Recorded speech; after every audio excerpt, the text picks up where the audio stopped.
Ladies and gentlemen, thank you for standing by and welcome to Mineral Resources Institutional Investor Call and Presentation for the full year 2021 financial results. I'll shortly hand over to Chris Ellison, Managing Director of Mineral Resources. Please be advised that today's call is being recorded and the presentation contains forecasts and forward-looking information. You should carefully read the disclaimer at the back of the presentation. A copy of the presentation and a transcript of this call will be posted to Mineral Resources website under the news section at mineralresources.com.au.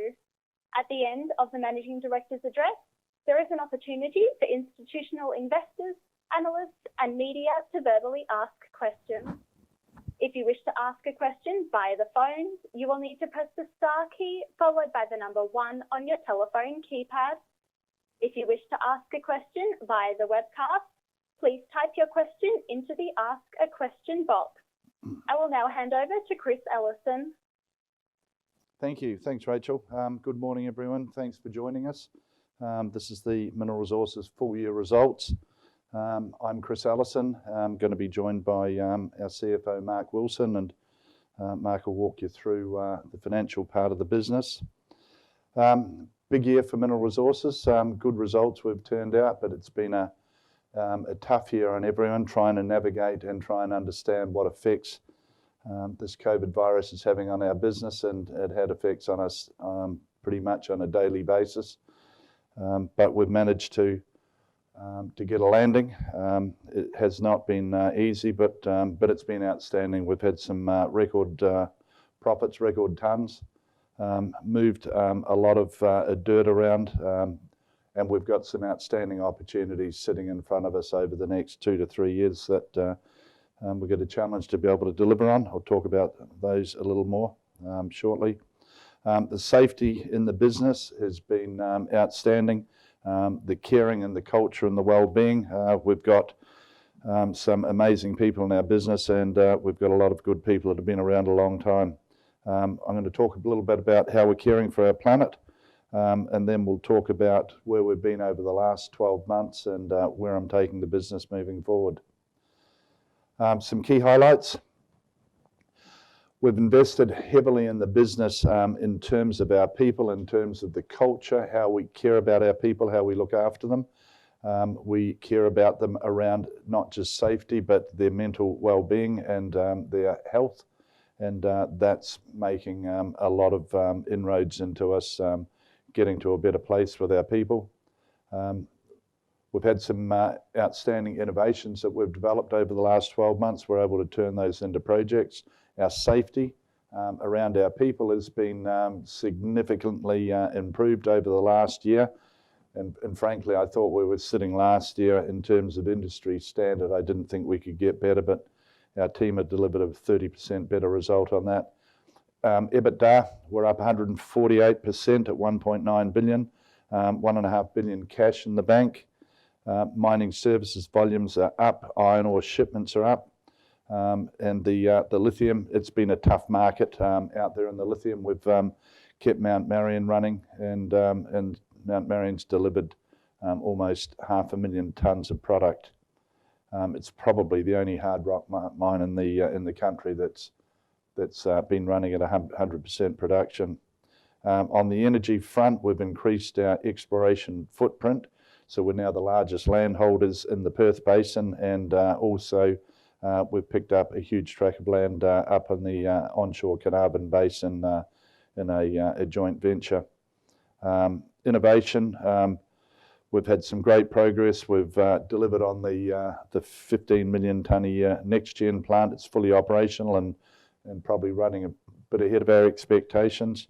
We've developed some carbon fibre screens for our crushing and processing plants, and in conjunction with Kenworth, we've delivered some 320 tonne payload haul trucks. We've got 5 in operation and another one due shortly. But overall, it's the best year we've had to date, and that's really thanks to the dedication of an amazing team that we've got. In fact, probably the best by far management team I've had in my working career. Safety, as I said, outstanding result. You consider that we've added over 1,500 permanent people to our payroll during these times, which has been a difficult task, but to bring them on board and to be able to get them to understand our culture. We've got them involved in a lot of the training we do, which is the core of our safety. But nonetheless, we did have one injury during the year. We had a crushed finger. We had an immediate response to that with all of the senior management involved. We got an evacuation. Our chairman of MinRes Health, Dr. Neil Fong, managed the case remotely. And when I say remotely, I mean he was holidaying up in the Kimberley, and he made sure that we got all of the right care wrapped around the young lady, and we managed to save a finger and have a full recovery. So a big deal in our business, something like that happening. So we've made changes across our business to make sure that we don't have a repeat of that, but our safety has been exceptional results. If you have a look at our peers, I mean, we sit at the very bottom of the curve. Well-being, another big focus in the business over the last 3 years. We've really looked long and hard at the culture of the business and the well-being of our people. We consider now not just to bring them home safely, but we want to bring them home mentally and physically strong and fit. And we want to make sure that our people understand that they are more than just employees for the business. We want them to be with us for a long time, their entire working career. And we're doing a lot of things to try and make the work environment for our people probably in the top 20% in the country. We're developing a new head office. It's going to have state-of-the-art facilities. We're going to have gym, wellness centre, restaurant, cafe, and an amazing work environment where people are going to be able to work in good peaceful areas. They can work in collaboration. They can do a whole range of things.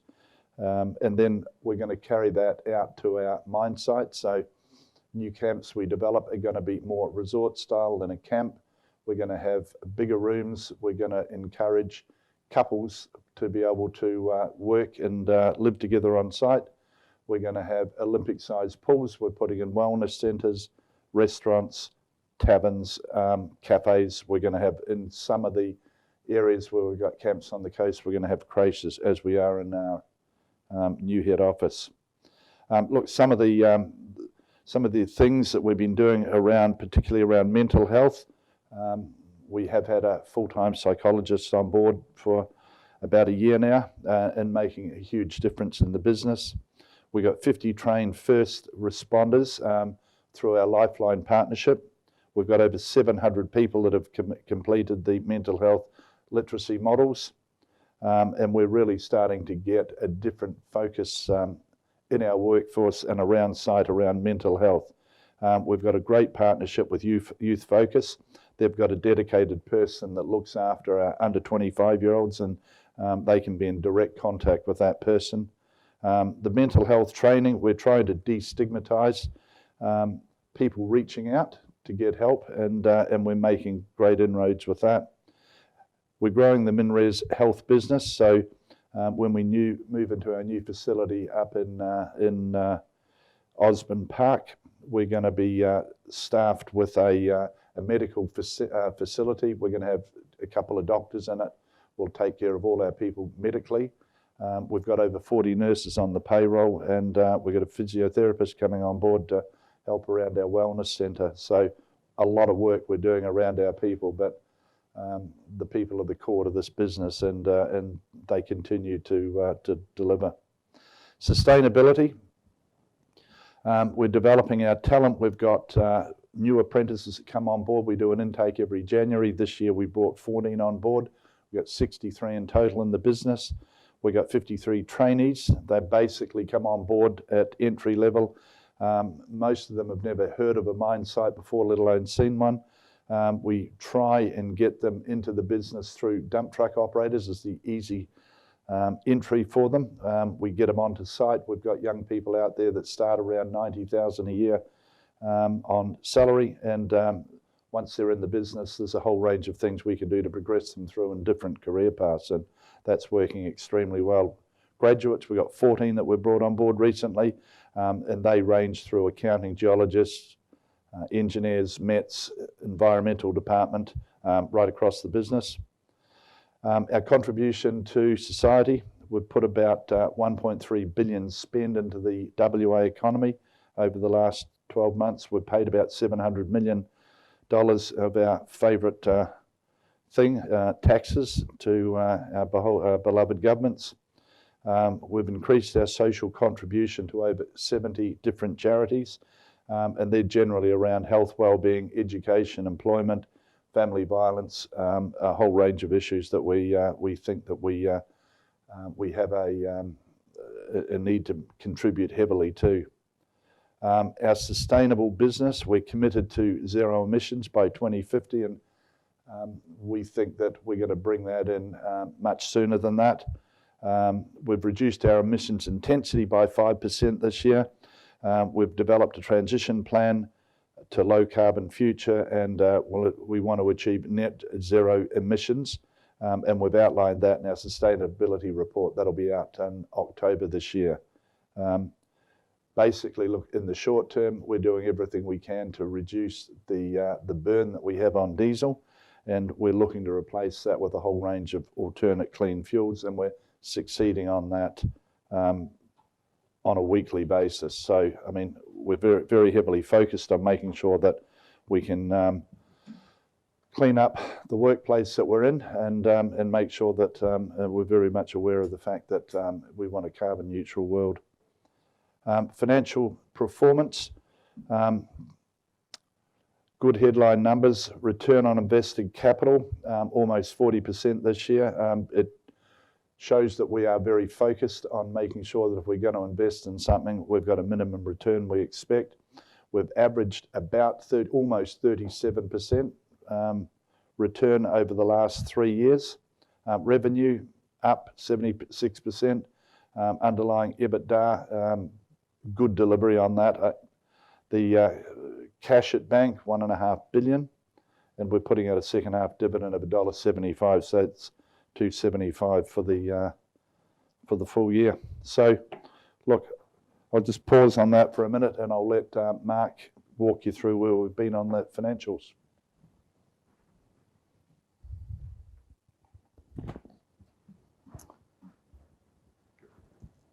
Thanks, Chris, and good morning. It's a pleasure to be here with you this morning to walk you through the FY21 financial results. As I've done in previous years, I'll focus my comments on the underlying performance of the business. This year we have continued to improve our disclosure.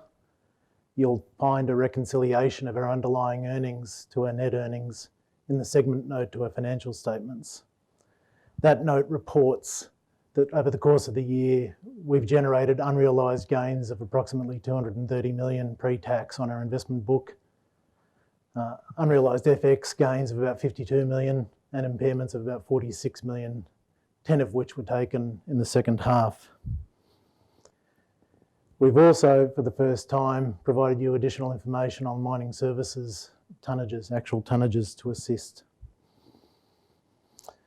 Overall, I'd characterise this as another year of strong operating performance by the business.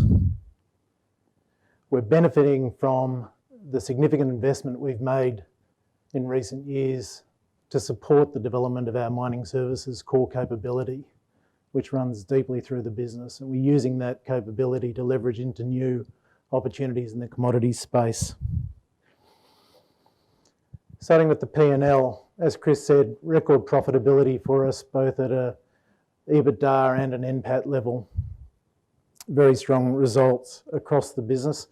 The only part of the business that hasn't contributed strongly to the result is the lithium commodities business. Chris touched on this in his opening remarks. The volumes out of lithium were extremely strong. We shipped 23% more year on year, but the pricing remained soft through the course of the year, and it's really only since the end of the year that we've started to see that lithium price start to move. In terms of volumes through the whole business, they've been consistently strong in terms of growth, whether it be in iron ore shipments, lithium shipments, mining services volumes growth of 20%, strong growth activity through the business. Mining services margins have remained stable and strong through the year, a solid performance from that segment. Commodities margins have improved as a result of stronger commodities prices. We have started to see, particularly in the second half, cost pressures emerge through the business, and we expect those cost pressures to remain with us for a short period yet. As a result of and following the strong financial performance through the year, the board's resolved to declare a fully franked final dividend of $1.75 per share. That takes the total payment over the course of the year to $2.75, fully franked, as I said, record payment, and that's about a 47% payout ratio on underlying NPAT. The next slide attempts to describe the path of the year in terms of our EBITDA performance. And yes, we have grown underlying EBITDA by $1.1 billion, which is a substantial result. What this slide shows is that, leaving aside the performance of the commodities prices and the associated impacts of royalties and so on, the underlying business has performed very strongly. We've seen 18% growth year on year across our operations on a like-for-like basis. In terms of our cash flow, on the next slide, we've seen very strong cash performance out of our core operations this year. We've had a very strong working capital performance. It means that our operating cash has been very strong at well over $1.9 billion. We have invested heavily in the year with CapEx at $745, and I'll talk to that in the next slide, a bit more detail. Over the course of the year, we did make the final payment of $333 million on the tax on Wodgina gain, as previously foreshadowed. So over the course of the year, we've spent over $900 million on taxes and dividends. In terms of the CapEx, we did guide earlier this year to a 600 number for the full year. We've come up a bit higher than that. We've had some additional mining services opportunities that we've invested in. We've also started to spend on Ashburton and on oil and gas. So we've landed the year at 745. Guidance next year is a little bit below that. As Chris said, we have also invested during the year in the new head office, and that we see that as a critical component of the offering for the business going forward. In terms of the balance sheet, cash, as Chris said, finished at just over $1.5 billion cash, despite a significant year of investment and tax payments and so on. We have seen receivables and payables grow consistent with the growth in the business, as you would expect. But I think one of the really interesting things for me is that whilst we've been able to deliver substantial growth in the business, we've held our inventories pretty much there or thereabouts. And so the working capital position has been extremely strong against the backdrop of a business that's growing at a significant rate. There's a fair bit of commentary on the rest of that slide, so I won't go through all those points. I will note, though, in summary, whilst the balance sheet has grown significantly over the year, it's in a very, very strong position to support the growth opportunities that are in front of us. Next slide takes you through a waterfall movement of net debt over the year. We finished the year net cash $280 million. When you adjust the opening position for certain events that relate to prior years, such as the Wodgina tax payment, we really started the year on a net debt basis of 20. So looking at a $300 million movement positive over the course of the year. Before I hand back to Chris, I just want to take a moment to go through a few more slides, show you a little bit about the history of the performance of the business over the last 5 years. So the last 5 years, we've grown earnings strongly. We've done this by broadening the offering of our mining services business, developing those capabilities further, engaging with external clients and leveraging into new commodity opportunities for the business. We've been able to grow the business significantly over the last 5 years. The balance sheet size has doubled. We've done that without raising any equity, and we've been able to maintain conservative gearing on the balance sheet through that period. Consequence of that is that we have improved diversification, increased scale of operations, and business is in a far more robust position. We're now generating more predictable cash flows and earnings through the business. In terms of our free cash flow generation, we do believe, and we've said this consistently, that return on invested capital is the right measure for us to be focusing on. This industry is capital intensive. Projects do span a number of years. It is important that we retain capital discipline. We do focus on an after-tax measure of 20% at project level. We do that with the aim of delivering at least 12% at a corporate level. That discipline, that approach has seen us generate about 1.4 billion in cumulative free cash flow over the last 5 years. Finally, in terms of performance since listing, you can see on the left our return on invested capital outcomes over the 15 years since the business listed, both on an actual annual basis and on a rolling 4-year basis to show the cycles. What that discipline focus on ROIC has done, it's helped us deliver significant growth in cash flow, operating cash flow. Through that, even over the last 10 years, we've delivered about $6 billion of free cash flow through the operations. That's allowed us both to strengthen the balance sheet through retaining earnings, but also to pay out dividends, and the dividends have grown at an average of about 29% per annum over that period.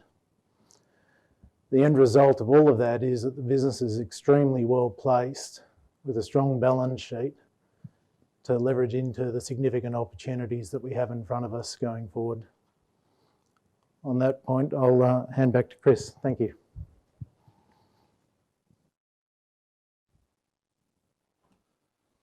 Okay, I'll just run you through what the business has been up to over the last 12 months, and then we'll get into to where we're heading to over the next 1 to 3 years. So anyone that's new to the MinRes business, we have a reasonably unique business model. We started life as a mining services organisation. We've had that in our DNA ever since, and we work hard to keep that, but over the years, we've grown into a range of different commodities where we've been able to do joint ventures, farm-ins, and in some cases, we've taken over businesses that have got good commodities sitting inside them. We've been able to develop them in a fairly unique way. We can get them up and running reasonably quickly so that we make sure we catch the cycles in the market, and we can turn those projects into reasonably long-term operations. We're predominantly WA based. All of our commodities are WA based. We've got good infrastructure and supply chains up and down the coast. We're in Western Australia by good fortune. I mean, it's one of probably the best mining regions in the world. There's a high level of social acceptability by people that live in WA for the mining industry to be able to operate the way it does. We're very politically stable, and we've got a very savvy government that understands how WA is best positioned to generate the revenues that it does. And we're also very close to our trading partners, in particular our biggest trading partner, China, who Western Australia very much values that relationship, and we're working hard to make sure that we can grow it. We're addressing our carbon footprint. We're looking at all different fuel types, whether it be from the sun or from batteries, and we're trying to make sure that we're up there with any new technology that comes out. We want to reduce our carbon footprint, and we're working as hard as anyone is to do that. The business is generally made up of 3 pillars. So we've got the mining services, which is our foundation. We've got the commodities, and then we run what we call our innovation and new technology, and that over the last 20 or so years has enabled us to be the leading crushing and mining services organisation in Australia, and in fact, we rate in the world in terms of our capability and the amount of rock we crush. So a good solid business. In terms of mining services, we've got a huge workforce that have been with us. Most of them have been with us for a long time, and that in itself is the culture and the reason why we're so good at what we do is we've got so many very, very good people. The iron ore, we've got 3 operating mines, 2 in the Pilbara, 1 down in the Yilgarn. The lithium, we've got 1 up north in the Pilbara again, and JV with Albemarle from the US. That's a 60-40 JV with Albemarle at 60. We call that the Marble JV because it owns not just the Wodgina mine, but it also owns the Kemerton hydroxide facility that's currently under construction and due for completion late this year. In terms of energy, we're the largest acreage holder in the Perth Basin. We have a huge amount of land up there. We're actually drilling our first hole, and we've also got a large tract of land offshore the Carnarvon Basin up near Onslow. And innovation, as I said, we've got a lot of proprietary technology inside the business, and we benefit through our crushing and processing hubs. We're in carbon fibre transport systems to make sure we've got long-term, low-cost supply chains, which is critical to get our product to the coast. And we've been a market leader in mining services for over 20 years. And we've got a lot of energy in that space, and we're just getting started with that. There's some great opportunities ahead of us. The mining services performance over the last year, it's been exceptionally strong. We've grown by about 20%.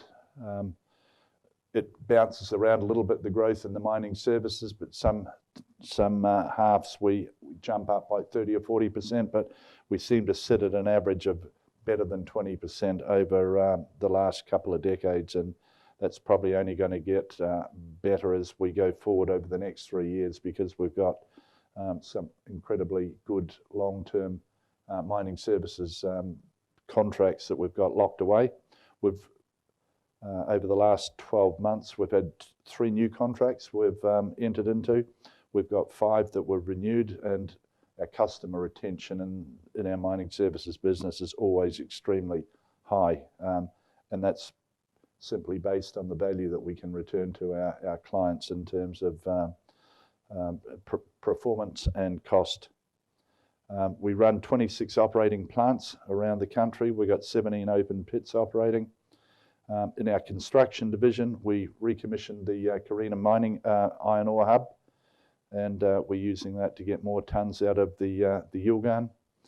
Wonmunna, it was designed, construct, commission, all in the space of 5 months. So first ore 5 months after we put the first shovel in the ground, and that started at a 5 million tonne run rate. We got 20 cranes and a couple of 100 people down at Kemerton supporting Albemarle with the construction. And in the Ashburton, we're finalising the design and trying to finalise, get all the approvals in order so that we can get that started shortly. And they've designed and constructed the Parker Range down in the Yilgarn. That's due to come online next month. In the energy space, we've put down almost 700 k's of seismic was completed, and we've got our first big drill rig on site, and we're over a kilometre down in that hole at the moment. Had a bit of disruption with COVID getting people across borders, but they'll get that down over the next 3 or 4 weeks. And our energy guys are also installing a 2.1 meg solar power station up at our new Wonmunna site, and that's something that we're going to be continuously doing right across our sites. We'll be adding that clean type energy wherever we can, which is most places. We're lucky that we've got lots and lots of sunshine in WA. And MinRes Marine, which is a new part to the business, headed up by Jeff Webber. He's done an amazing job. He's pulled together, finalised the design on a new concept of a transhipper. It's going to be able to pick up 20,000 tonnes and about 5.5 metres of water, and take the ore out to Cape-sized carriers, and we'll be able to load those. It'll in fact be our lowest cost port operation in WA once we get that into operation. Our long-term mining services, a couple of charts in there that you'd like to see.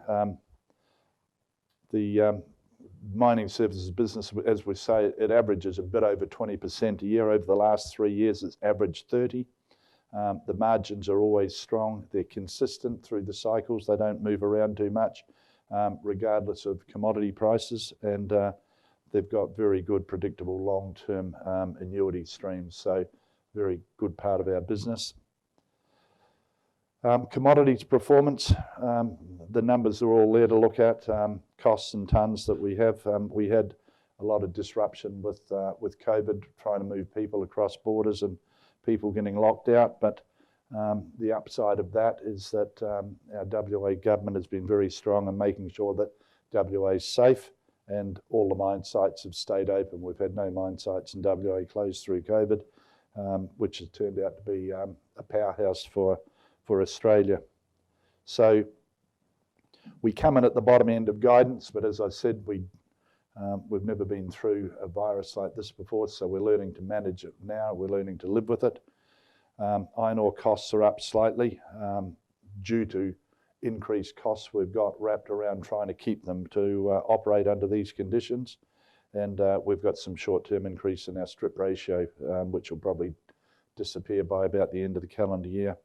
The Yilgarn hub, we've got that bedded down well. Mine planning's running well, and it's basically sitting in a steady state. We're slowly replacing all the big inland haulage fleet down there with our new 320-tonne road trains, and we're pretty much running at capacity through the Esperance port, and we got some material going back through the Kwinana port where we used to export the Carina ore. Lithium prices are increasing out there in the market.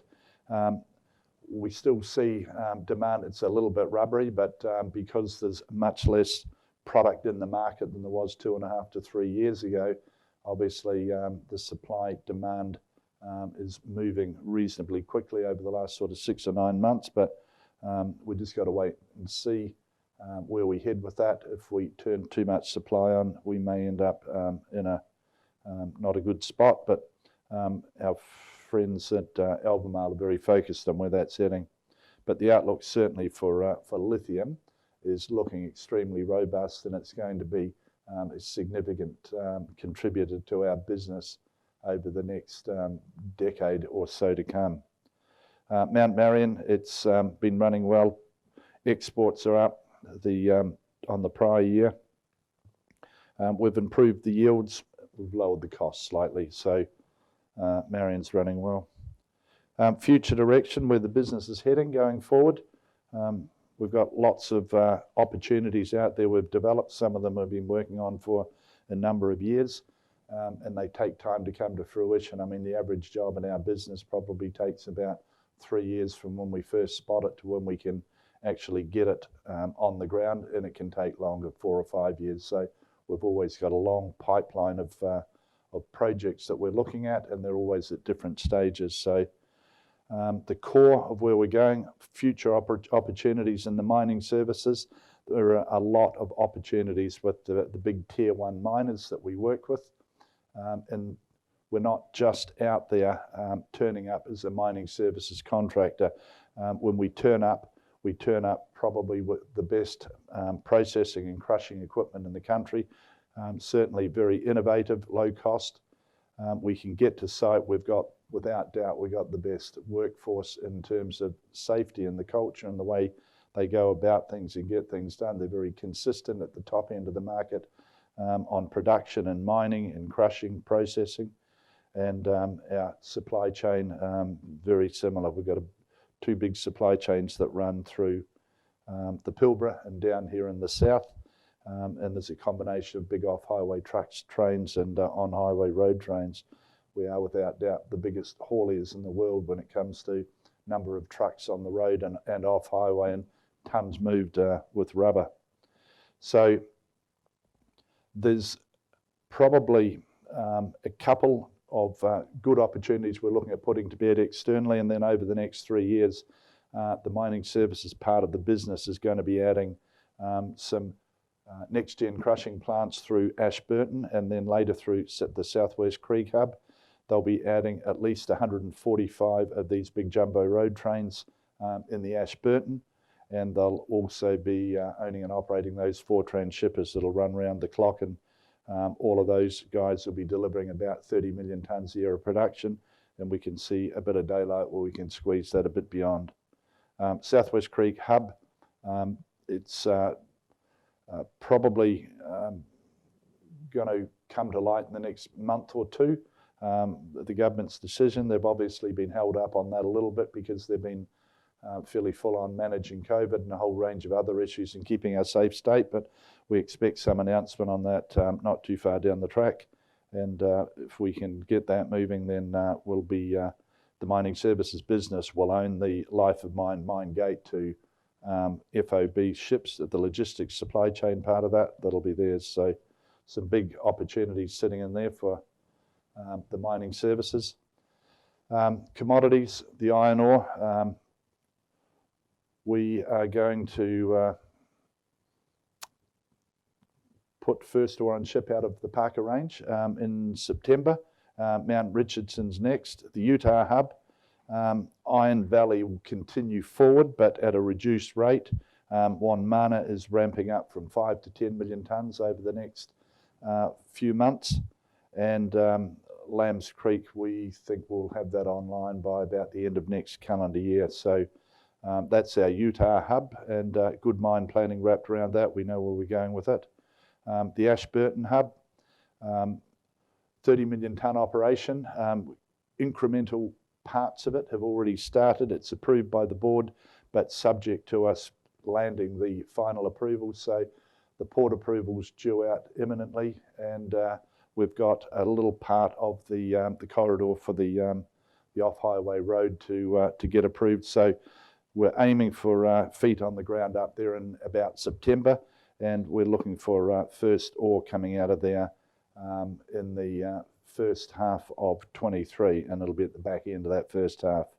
A great project. And then Southwest Creek, look, it's basically awaiting the government to announce what the channel and port allocations are for the inner harbour. We're hoping to be successful on that, and if we are on both those projects, we'll be making announcements probably between now and the AGM, but the AGM will be able to give you an awful lot of colour about where they're at and where they're heading. Commodities on the lithium, look, the Mount Marion will continue as it has over the last 12 months. It'll do that again this year. Wodgina, status quo remains that we're in caretaker mode up there, and at the appropriate time that'll come back online. We are focused at the moment on Kemerton. We're looking to have construction on train 1 complete by the end of the year, and sufficient product coming out of that so we can get it out and let the customers test it. Train 2, as Albemarle announced last week, is about 3 months later because the labour's come off that to make sure we deliver on train 1. But generally speaking, under the conditions that have prevailed over the last year, they've done extremely well to get that plant where it is. So our focus on lithium over the next 3 years from a MinRes point of view is we want to try and make sure that all our spod gets converted to hydroxide. So we've been working on that for the last 6 months, and we hope to have some developments on that over the next couple of months. Innovation, look, we've spoke about that. We've developed some great pieces of kit and equipment. I mean, generally speaking, the transshippers and the big road trains, they allow us to be able to deliver commodities that are in regions previously stranded because there's no supply chain, there's no rail, there's no ports. So they're allowing us to be able to get into regions right around the country and be able to deliver product onto a ship at a very, very low cost, which means that there'll be sustainable projects through all of the cycles. So trucks next gen, lots and lots of development going to happen around those over the next 2.5 to 3 years. So finally, I think we're getting towards the end. Guidance, we'll give you some tonnes. We'll give you an understanding roughly of what the costs are. We think certainly the mining services region is going to grow, and we give you a peg in the sand on the capex. That capex is probably changeable, obviously, if we when the approvals come through and we get a grounding on Ashburton. We'll be coming back to the market and we'll give you full details around where we're heading on that and what the costs look like. And that'll probably crank up our capex once we get moving on that, without doubt.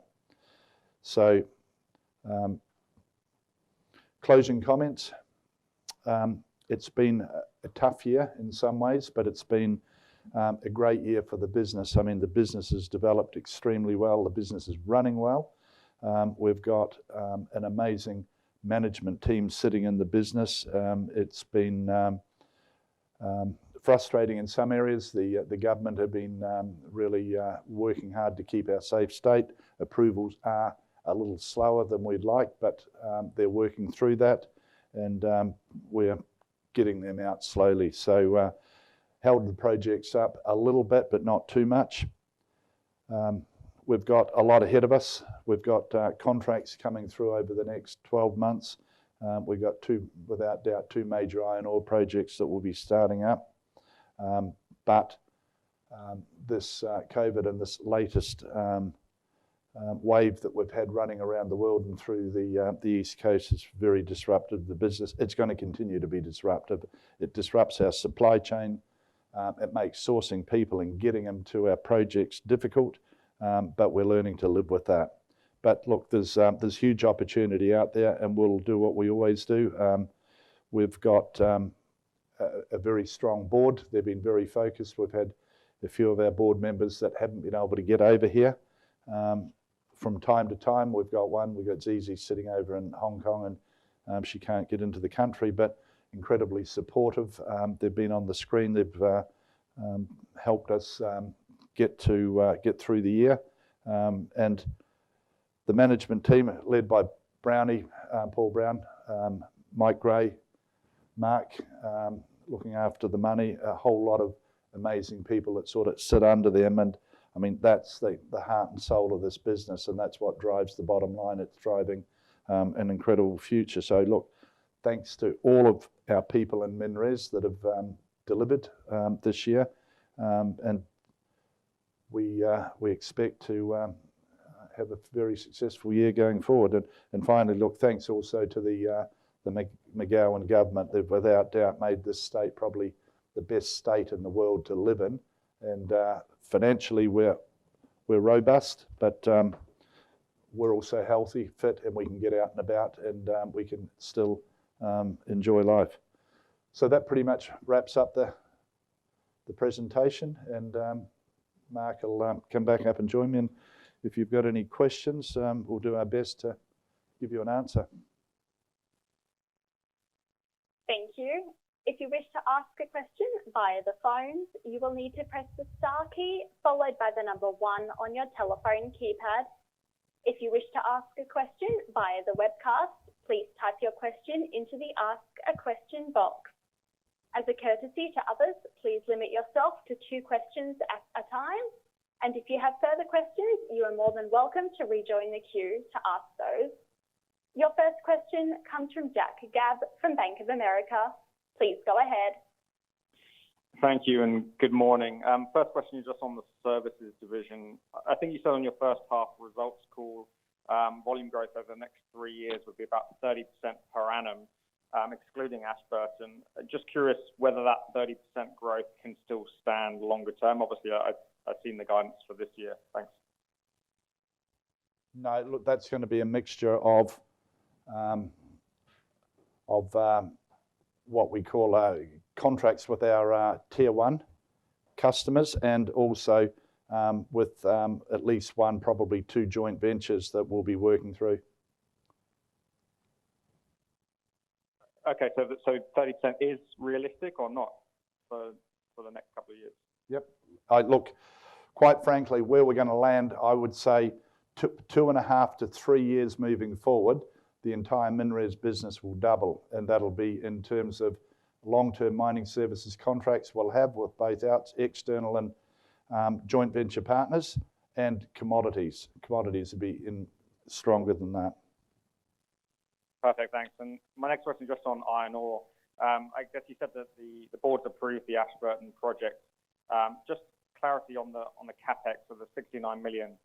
You'll give us the full sort of capex and opex breakdown post receipt of the permits, and I guess we're expecting that in this month essentially, because you're due to start work in September. Is that right? Yeah. So the capex that we've got in there at the moment, that's just for incremental design and some capex on a few long lead items where we're putting deposits down, but we really can't get going in earnest until we get those 2 approvals that I mentioned, and we expect them to come through, in the next 2 to 4 weeks. So once that happens, the project will be a goer, and then we'll certainly be publishing the capital spend on it and the timing. Great, thanks. Sounds like it's going to be a busy quarter. I'll pass it on. Yeah, I think there's going to be, there'll be quite a bit of news flow over the next 3 months coming out of us. Thank you. Your next question is from Hayden Bairstow from Macquarie. Please go ahead. Yeah, morning, Chris. Just a couple from me. Just on the lithium side of things. I mean, I know Albemarle said the other day their spod strategy hasn't changed either, but just interested to see, any discussions with Ganfeng, obviously Pilbara pushing these much higher spot sales on pretty low volumes, whether you see a potential shift in how spodumene is priced versus carbonate and hydroxide, and whether that would ultimately change a bit of the shift in the strategy going just pure downstream and no spot sales on spodumene. And just then the second one on Ashburton, just keen to understand the structure of that with this Red Hill acquisition. Is that likely to be brought into the initial production scenario, or do we still stick with sort of Bungaroo South as the base feed for the first few years? Thanks.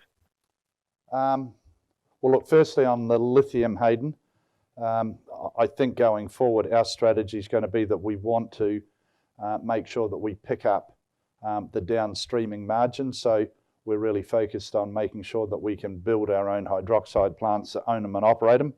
And that'll be done obviously in joint venture with both our partners. So we're not in a rush to open up Wodgina and then just go sell rock into the market, because it would be very short term. And we're not really comfortable that the market can support that type of supply coming into it at the moment. And then, what's the second question? Ashburton. Oh, Ashburton? Yeah. On Bungaroo versus Red Hill. Yeah, no, look, at the moment, I mean, our focus is basically on Bungaroo South and Kamina. That's what all our planning's wrapped around.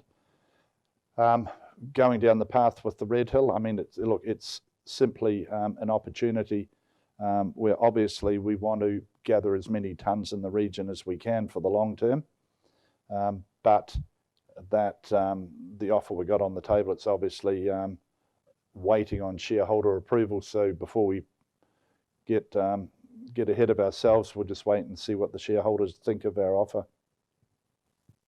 Okay, great, thanks. Thank you. Your next question comes from Harsh Bardia from Citi. Please go ahead. Hi, Chris and Tim. Thanks for taking my question. Maybe first one is for Mark on the balance sheet. Net cash position of 280. I mean, I know 200 will be allocated to Red Hill acquisition. Beyond that, is there any target for net debt, or is it like keeping powder dry for the development of iron ore hubs? Thanks. If I think I've heard the question correctly, I think the question is there a target for net debt going forward based on what we have in front of us? Yeah.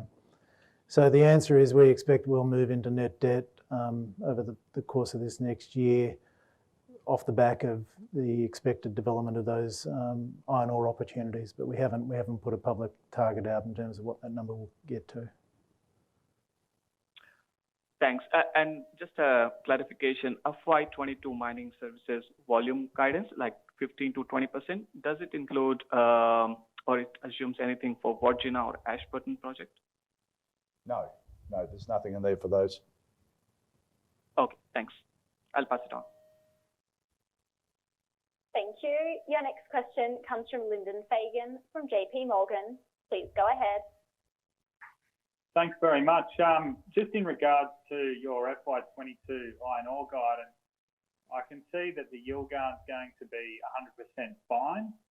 And so I'm wondering whether there's any opportunity to get some lump product in the mix in FY23 and beyond. I'm wondering if you can give us a feel for Utah Point as well, noting that the lump portion has gone down there as well. And then the next question is just on Ashburton. I'm still struggling with the time frame that you guys are targeting. So it looks like if you're going for 2023 first half ramp up, Ashburton's going to be built in 18 months basically. So without sort of material CapEx approvals right now, it just feels a bit optimistic, and I'm wondering if you can share a bit more colour on the time frames that you're targeting for that project. Thanks.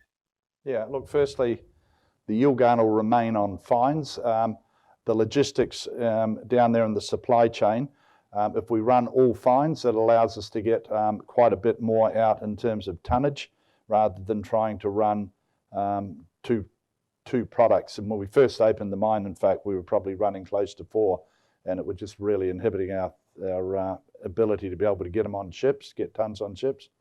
And look, up north, we're sort of heading mainly in the same direction, and we're just probably stepping away from lump up there again, really around the supply chain. And when we start moving lots of tons, we got limited space at the port. So, yeah. And then time frame around where the build on the Ashburton. I hear what you say. I don't think anyone predicted that we were going to build and turn on Wonmunna in 5 months, and I'm guessing that you're struggling with. Yeah, I can understand that, but that's just what we do. I mean, we're going to turn Ashburton on, probably first ore coming out around June of 23. Thanks very much. Thank you. Your next question comes from Matthew Friedman from Goldman Sachs. Please go ahead. Yeah, sure. Thanks. Morning, Chris and team. Couple of questions. Firstly, I guess the capital guidance you've given across the commodities business, $140 million in growth capital for FY22. I'm guessing part of that's maybe the expansion of Wonmunna. You also mentioned replacing the haulage fleet in the Yilgarn. Was there any other key projects you wanted to highlight in that bucket? And also sustaining capital up about $70 million again across the commodities business year on year. Just wondering if there's any key drivers in that you'd like to call out. So hi Matthew. The answer to the first question is we're also looking to open up other areas up in Utah around Lamb Creek, for example, over the next 12 to 18 months. So that's a key part of the strategy going up there. We also have some spend earmarked, development spend, drilling and so on around Marillana, Ophthalmia. So that's up in that part of the world. In terms of the sustaining, what we're doing is we're actually trying to upgrade the depth and capability through the commodity business. So we are actually investing more heavily in areas like camps and so on, key infrastructure, which probably suffered from a little bit of underspend in the past. So there is a heavy component of that going forward as well. Yeah, got it. Thanks, Mark. And then I guess second question on I guess the ramp up of Kemerton and how that's going to impact the P&L this year. Just wondering, when do you expect to see an earnings contribution from Kemerton, and whether you could maybe give us some more colour or some more detail on I guess how you're expecting to set your set realised pricing on those hydroxide sales, how you're expecting to pass through your feedstock costs, And, I know obviously that Albemarle in their earnings call talked about the potential for spodumene swaps at Mount Marion to I guess, effectively feed your equity component of feed. Just wondering if you could just give a bit of a breakdown on how that might work, when you guys expect to receive, I guess, Kemerton, as a post-commercial production from Albemarle, when that you expect that handover to occur and how that breakdown could occur in terms of supplying spodumene. So in terms of Kemerton, Albemarle have stated that they're targeting to have completion towards the end of the half this year, end of this calendar year. That will enable them to start to generate samples of products, samples of hydroxide that then need to go to their customer base for qualification. That process can take between 3 to 6 months. So when we put our budgets together internally, we've assumed no contribution, as you can see in the guidance slide, for Kemerton over this current new financial year. There may be minor immaterial sales, but they won't contribute. In terms of the question of feed and spod and swaps and where the product's coming from and where it's going to and so on, we've been consistent in our messaging for some time now that our focus is on downstreaming of the spod. We see opportunity to do that at Kemerton, but we also see opportunity to do that offshore where the capital intensity is considerably lower. We do have the ability to direct our share of the Mount Marion feed. That is something that is open to us going forward. Historically, the relationship with Ganfeng's worked well, but we're keeping our options open with respect to that feed. It may form part of other options for us, possibly overseas. Sure, thanks, Mark. And just quickly before I come back with more questions while we're on Kemerton, obviously, again, Albemarle talked to the cost pressures and the capital, budgetary pressures they're experiencing, as Chris mentioned. Can you just remind us, I guess, what your CapEx exposure is at Kemerton, if any, and what you're expecting Albemarle will capitalise versus, I guess, what they'll hand over to you, and it sounds like that probably won't be till FY23. So we have no exposure to Albemarle's cost outcomes on Kemerton. When we did the deal some time ago, we drew the line in the sand and the cost was the cost. So we have no exposure going forward. Got it. Thanks, Mark. I'll come back with some more. Cheers. Thanks. Thank you. The next question is from Rahul Anand from Morgan Stanley. Please go ahead. Hi, Chris and Mark. Thanks for the opportunity. First one is around costs, especially at the iron ore division. Just wanted to talk around Iron Valley at around $100 a tonne and then also Yilgarn moving up a bit. How should we think about this? Is this a new cost base for the business? Do you think this continues into the future? And I guess, how should we think about the growth aspirations as well from that perspective in terms of the operating and capital costs for Ashburton, given where the market is in terms of labour and inflation? I'll come back with the second question. Thanks. I think, look, we're under some cost pressures with COVID around labour and a range of other things that have come along. We've also had an awful lot of wet weather over in this side of the country over the last few months, but they are Iron Valley's a relatively high cost operation. It always has been, and we've always had a red flag out there with that. When we get to the Ashburton, it's a very different cost structure down there. I will be moving more tonnes, but the nature of what we can do between site and those supply chain, those big road trains, they're probably, in terms of per tonne kilometre, less than half our haulage costs up in the Pilbara. So we'll be we won't be in the very bottom of the cost quartile, but we'll be down there. Rahul, Okay, hi. Just further to what Chris says, in relation to Utah and specifically Iron Valley, bear in mind that we operate that mine through a mine gate sale arrangement with the PCI, and so the royalties on that project have gone up significantly as the iron ore price has moved. So you would expect those costs to come down as the iron ore price comes off. No, that's fair. Just one follow-up to that one. I mean, in terms of, the trucking solution for Ashburton, does that remain to be the choice, or is there any other choice, Chris, in terms of the carbon intensity? And I know you were looking at an electric solution as well previously. Any movements on that before I ask my second question, please? Yeah, I mean, we're looking at different fuel sources to put in those trucks, as everybody is. I mean, we've got the mining fleet and the trucks we're going to consider going forward. But look, there's an opportunity to be able to take the next step with them towards gas. We haven't got anything final on that, but they're a low-cost solution.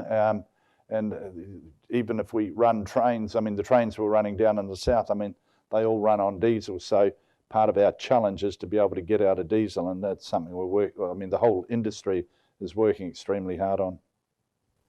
Gotcha. Okay. And the second question's around Wodgina. Just wanted to get an update from you on the conversion side. Obviously, Albemarle's talked about trying to find a conversion opportunity in China by either purchasing a plant or building one. Do you have any updates? How are your conversations going there? Have you thought of timelines? Obviously, a big project, admittedly, but still, I mean, you can bring the project on in terms of 3 phases as well, in terms of 250 at a time. So is there an opportunity here to perhaps do that in steps? And is there any update in terms of your conversations? No, look, when Albemarle are able to secure hydroxide by either one way or the other, that'll give us a timeline. It's going to take us, look, I'm going to guess it's a good 6 months to be able to crank Wodgina up again, to get the right people on it, the right equipment. I mean, all of the things that we need to turn that on are in short supply, but we'll have ample warning on it. But no, look, it's just solely dependent on whether they can, or when, not whether, but when they can bring hydroxide online in China.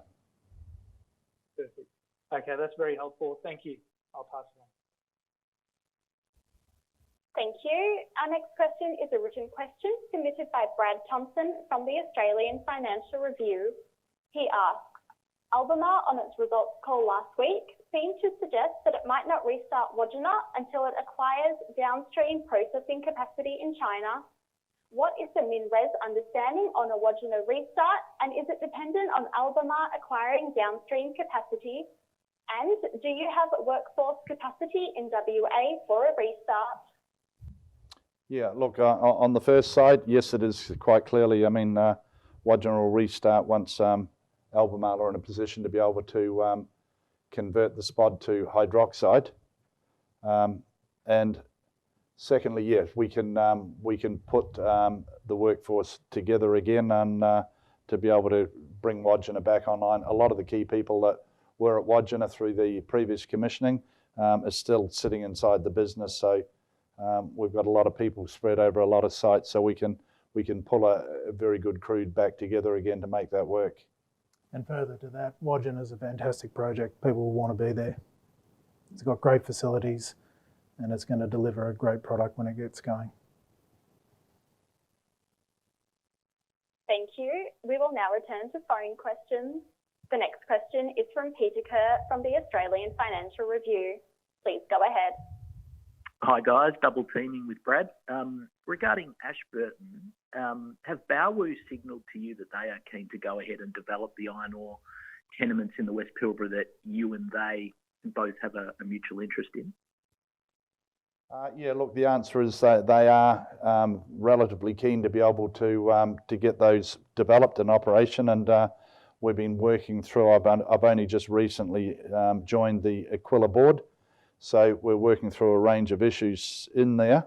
But I think somewhere down the track, there's no doubt they would like to get that into operation, and we're working with them to try and make that happen.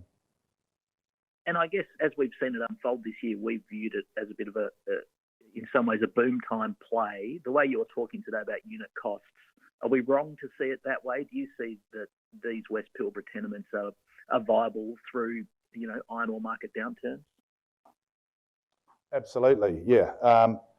The Ashburton project, as I said earlier, I mean, it would survive. It would make money in a downturn environment, and certainly any of the downturns I've seen over the last 15 years, it'll still make contribute good cash.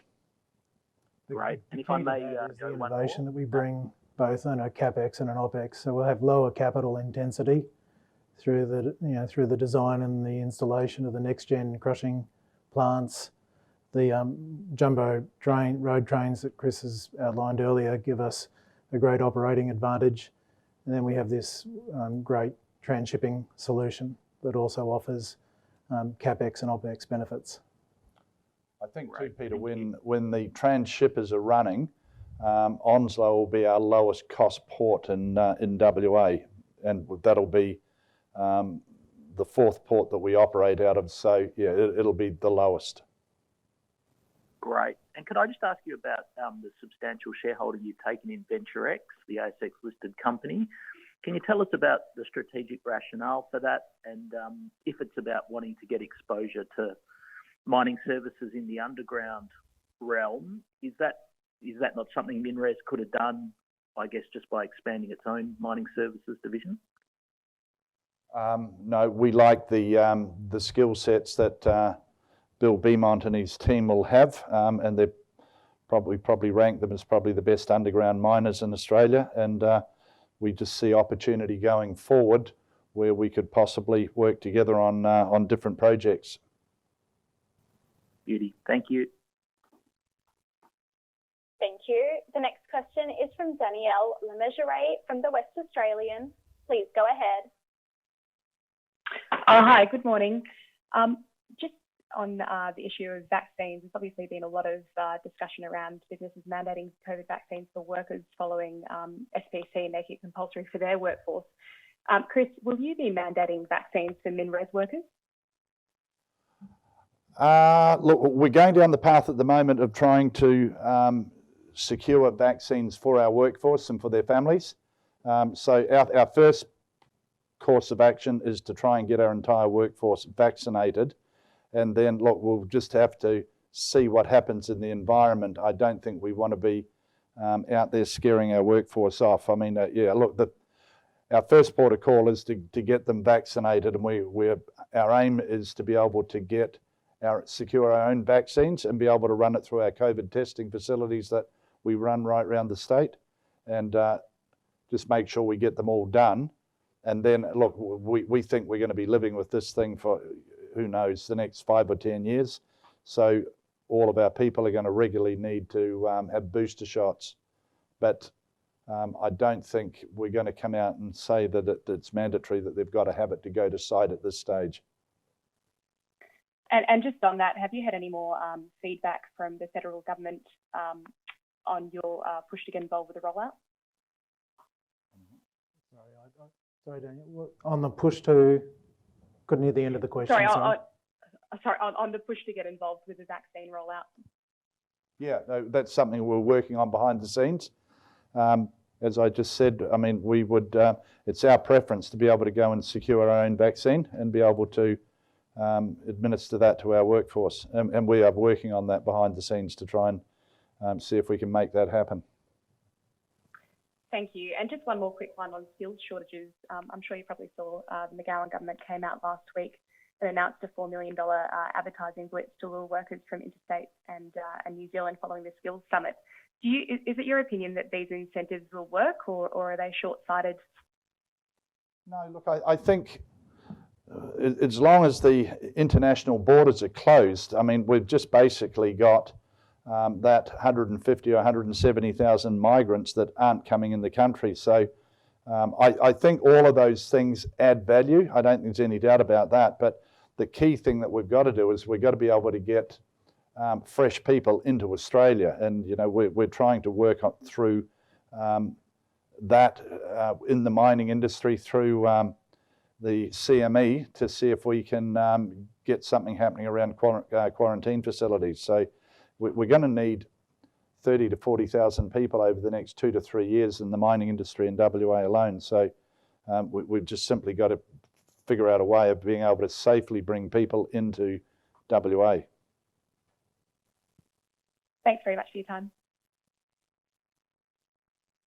Thank you. The next question is from Nick McLean from Surrey Asset Management. Please go ahead. Hi guys. A question more longer term and for you, Chris. Where you've built this business from scratch, where do you see it in 10 years in terms of what do you want Min to be in 10 years? I think probably a bigger version of what it is today. I think we'll still be a little conglomerate. We're going to own commodities. We're focused on what kind of commodities we want to own, but we certainly want to keep growing our commodity business, and we want to grow the mining services. And the better our balance sheet gets, the better the quality of assets. I mean, if we're lucky enough to be able to be involved in the Port Hedland Harbour, for example, and we can end up with a Cape carrier berth up there, those are the sort of assets that we'd like to be adding to the business. Those supply chains, where we can, where a project will support rail, we'll be adding that to our business. But yeah, look, we've got to be focused on developing clean commodity products wherever we can, and obviously getting down to zero carbon emissions is a big part of that. So that's obviously playing a big part in the commodities people choose to go and mine now, and how we go about doing that. But look, I think in short, I'm happy at the way the business is. I mean, we're working hard on making sure that we've got a really high quality environment inside our business for all of our family, our people, and trying to make sure that we've got generations of people in the business. So that's equally as important to me as making sure that the people make this their home. Yeah, so I get that, Chris, for sure. But you've returned, great returns over the last, whatever it's been, 20 years or so. How do you keep doing that for the next 20? Listen, I'm not going to lie, sometimes stare into the crystal ball and wonder that myself. But look, we've been able to do it, and I know that subject to the world not changing too much, I know that over the next, say, 3 to 5 years, we can at least keep that up, if not better that. I mean, we should be able to better what we've done over the last 5 years. If I'm thinking 5 to 10 years out, pass. I mean, I need a little more time to see where the world's going to be in 3 years from now. Not sure I believe that, Chris, but okay, let's take that. Thank you. The next question is a written question from Heath Andrews at Pack Partners. He asks, can you comment on the time frame for Wonmunna to ramp 10 MT, and do you see Lamb Creek as replacing Iron Valley when it operates? Yeah, look, I think we can probably be Wonmunna will probably hit that number around the end of the calendar year. And look, yeah, I think the Lambs Creek will probably eventually take over from Iron Valley. I think our impurities at Iron Valley are getting out there a little bit, and we're currently blending, but at a point in time, yeah, I think that Lambs Creek and Wedge will probably take over. Thank you. The next question is a written question from Jared Lucas from ABC News. He asks, when you purchased the Yilgarn assets, I understand the mine life was around 3 years. What have you grown it to now with the introduction of Parker Range ore? And is the state government's original deal on royalty relief for the Yilgarn due to expire anytime soon? Let's tackle the royalty relief. I mean, that hasn't got that much longer to go, and that's for specific pits down in the Yilgarn, and the Fraser Range is not one of them. And yes, we did it based on the information that was available to us at the time. We thought we had originally about 6 million tonnes per annum production down there for about 5 years was the original. And we're currently running at not quite double that, but we're sitting up around the 10.5 million tonne run rate. And that's determined by the port capacity. And we think that we've probably got somewhere between 7 and 10 years left down there at that rate.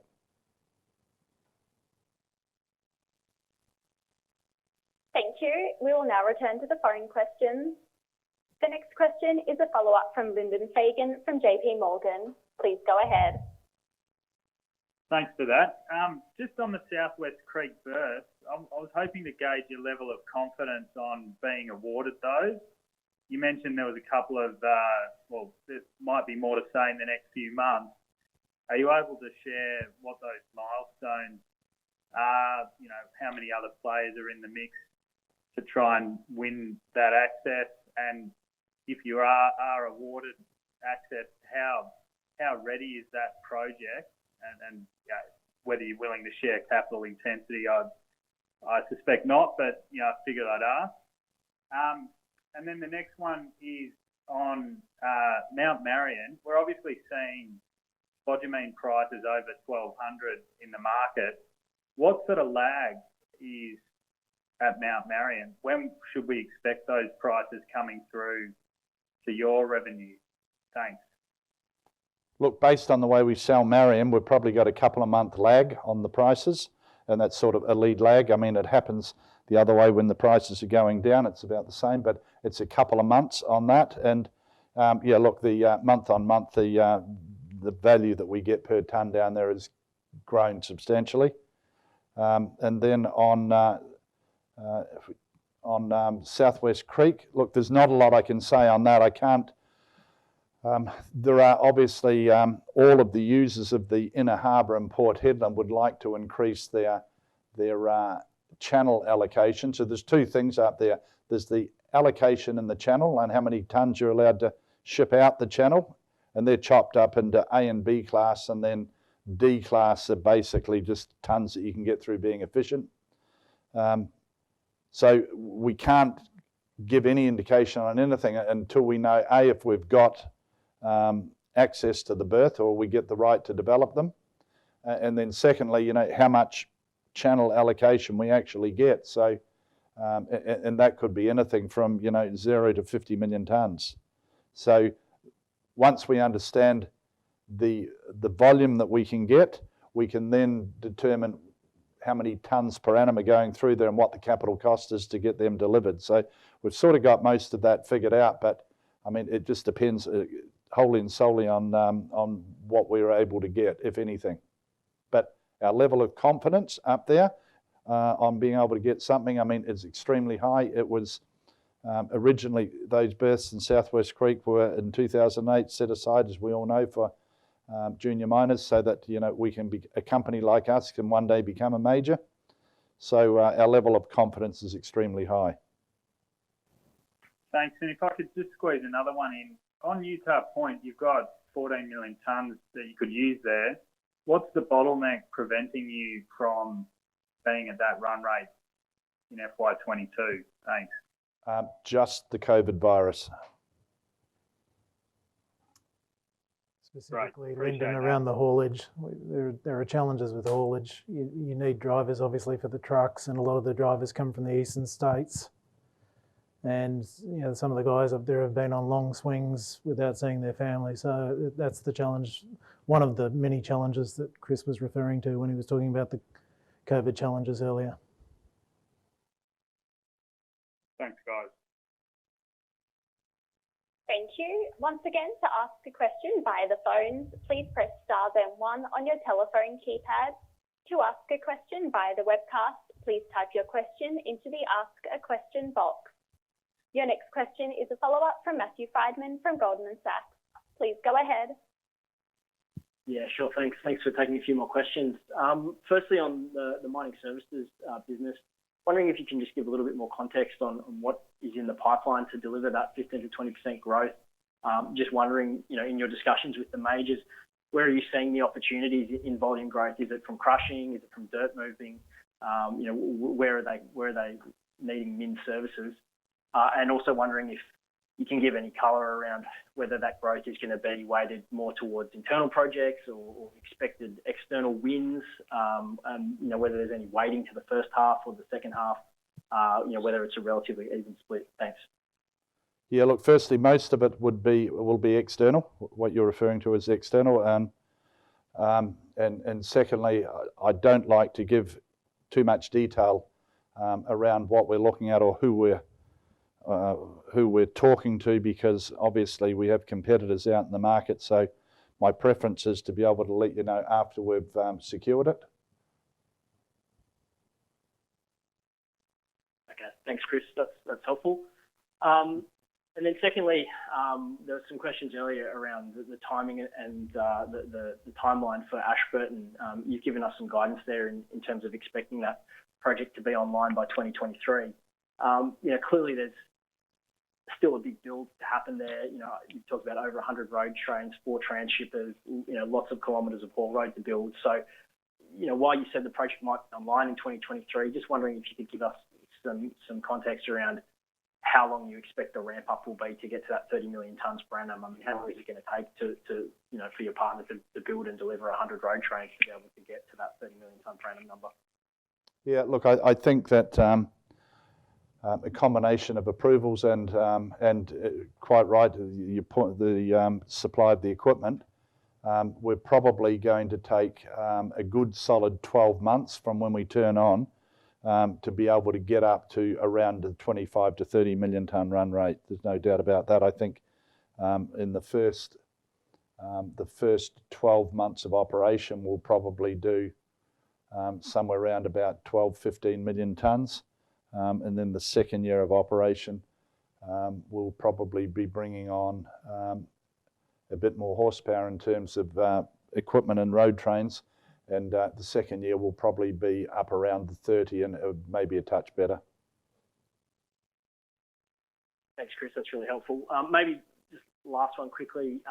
You've been pretty clear and consistent in terms of your spodumene conversion strategy and how you're seeing that.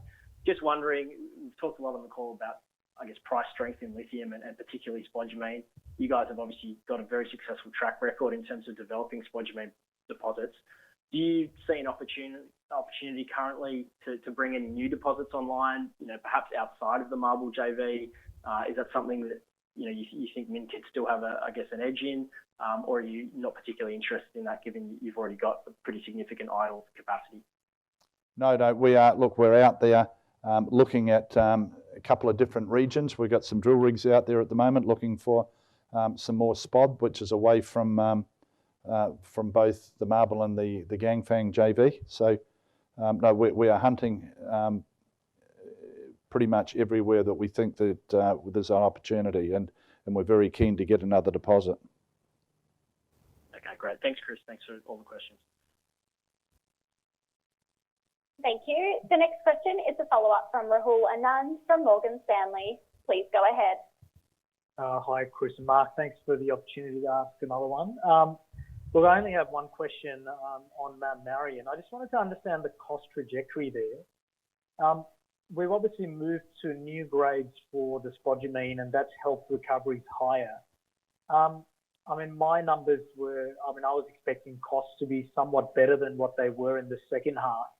Could you provide some colour as to how we should think about the cost performance first half versus second half, and maybe even versus FY20 and the second half? Is there a grade drop-off perhaps in terms of the material you're mining from the pit? Is that one of the drivers for this cost increase, or how should we think about it? Oh, look, a couple of things. Firstly, Mount Marion's run under a mining services contract, so MinRes run that on behalf of the joint venture. And secondly, the dirt that we've been mining down there hasn't been yielding quite as much over the last 9 or 12 months, but that's just a function of where we are in the different pits. And I think we're probably going to overcome a lot of that moving forward over the next sort of half. So I wouldn't be counting on the costs coming down a lot, but there is some opportunity out there for us to move them down a little.